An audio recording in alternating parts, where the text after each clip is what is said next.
In this video, we will prove the formula for the area of a rhombus. As we know, the area of a rhombus, which is A equal half multiplied by d1 multiplied by d2, where d1 is the length of the first diagonal, d2 is the length of the second diagonal.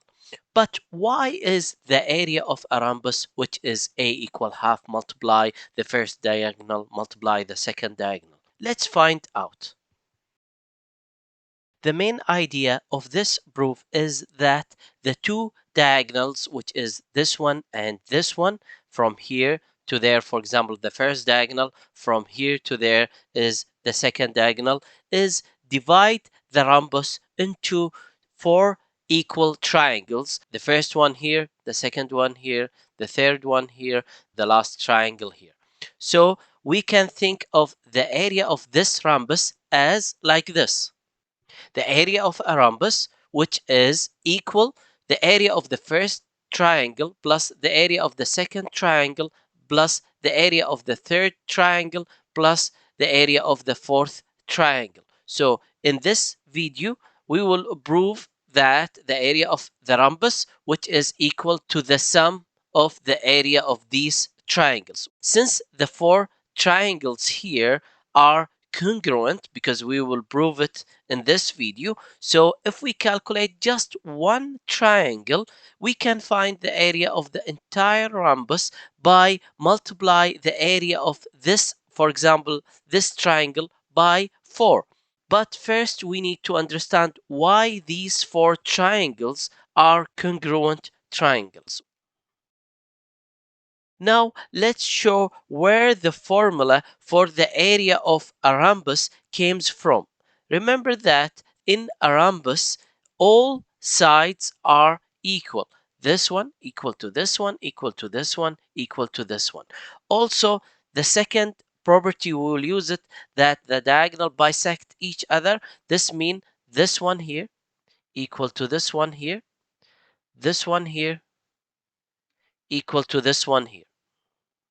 So each diagonal is divided into two equal halves. This equal to this equal to this. The third property, we'll use that the diagonal intersect at 90-degree angle. So here you can see here 90-degree. Of course, here it will be also 90 degrees because the diagonal are perpendicular.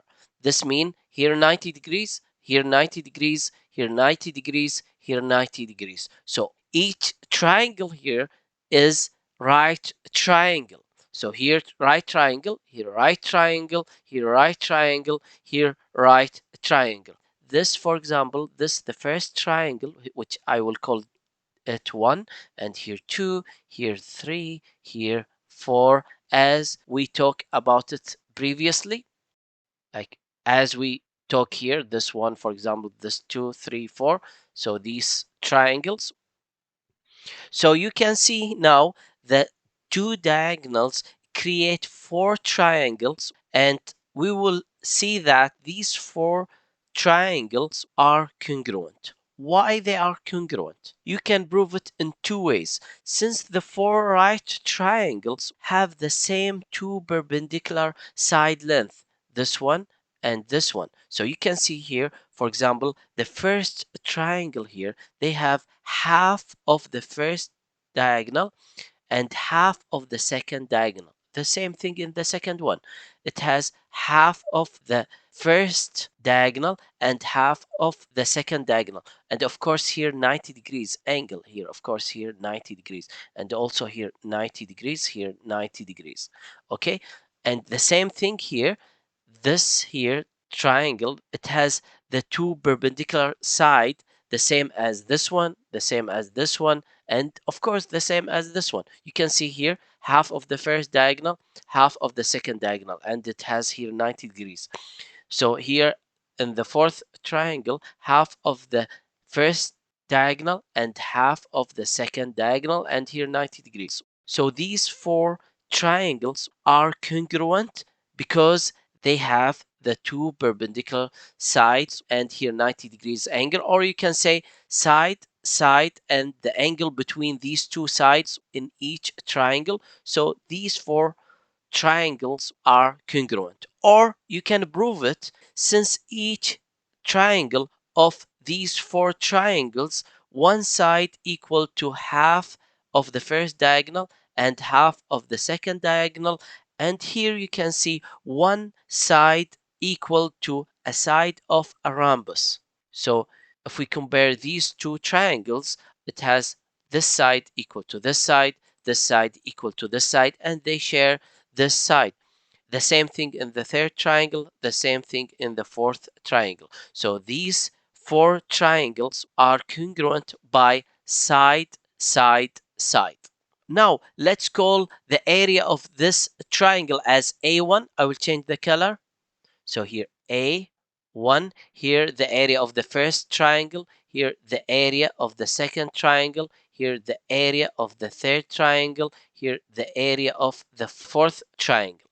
So these four triangles, they have the same area because they are congruent by side, side, side. Okay, now let's find the area of these triangles here. I will just pick one of them. Let's pick, for example, this one here, the area of, for example, A1 equal, as we know, if we have a triangle and we want to find the area, we say half B multiplied by H. B is the base and H is the height.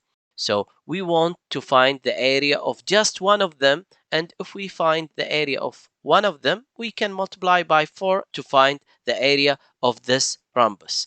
For this triangle here, the base is half of the first diagonal from here to there, because you can see here this equal to this. So this one, of course, is half of the first diagonal. And here you can see the height is half of the second diagonal. Okay, so we can substitute here. This first we can write half multiply by the base here, which is half of the first diagonal, multiply by from here to there, which is the height, half of the second diagonal. We can simplify this one, of course. Here, 1 multiplied by 1 multiplied by 1, which is 1.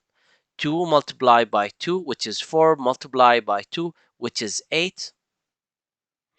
And of course here, d1, d2, multiplied by d1, multiplied by d2. So we found the area of the first triangle.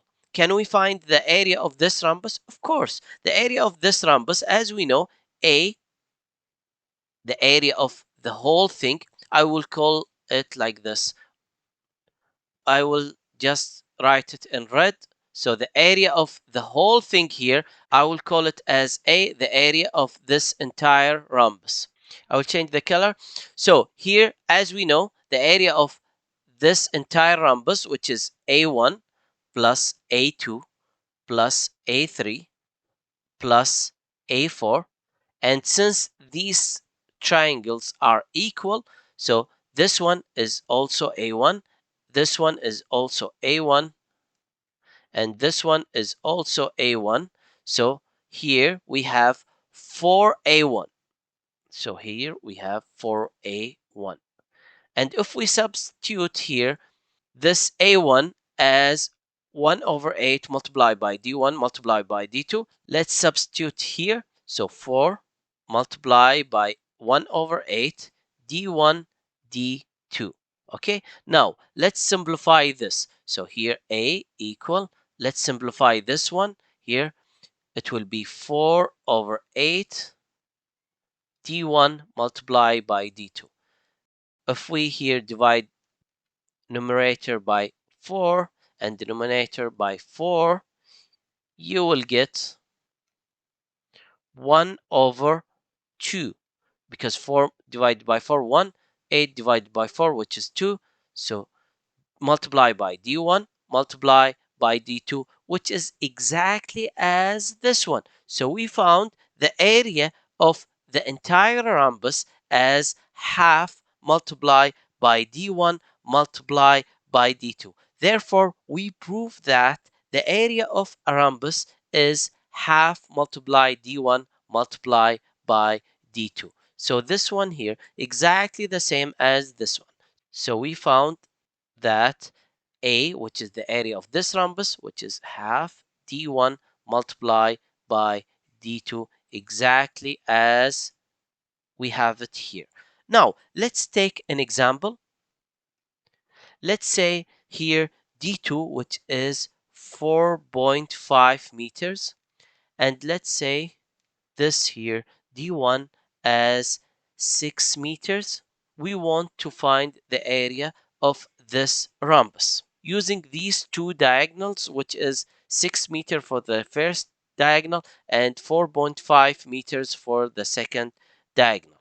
Using the formula, which is this one, we substitute here d1 as 6 meters and d2, which is 4.5 meters. Now let's substitute here. Here we write it this one again. 6 multiplied by 6 here, multiply by 4.5 equal. Now, to find this out, half of 6, which is 3, 3 multiply 4.5, it's like 4.5 plus 4.5 plus 4.5. 4.5 plus 4.5, which is 9, plus 4.5, which is 13.5. So here the answer is 13.5 square meters.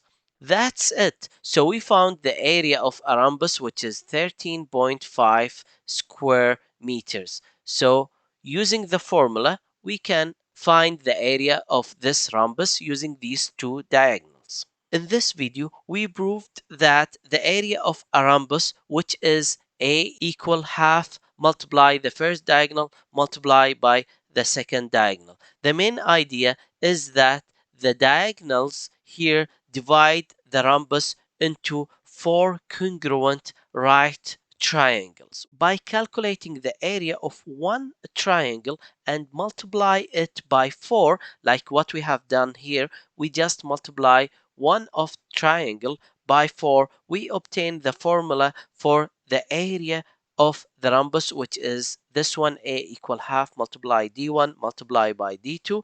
I hope this video helped you understand where the formula for the area of a rhombus came from and how to apply it in a simple and clear way. If you found this helpful, please like, share, and subscribe for more math videos, and feel free to comment below with your questions or suggestions about this video. Thanks for watching and see you in the next video.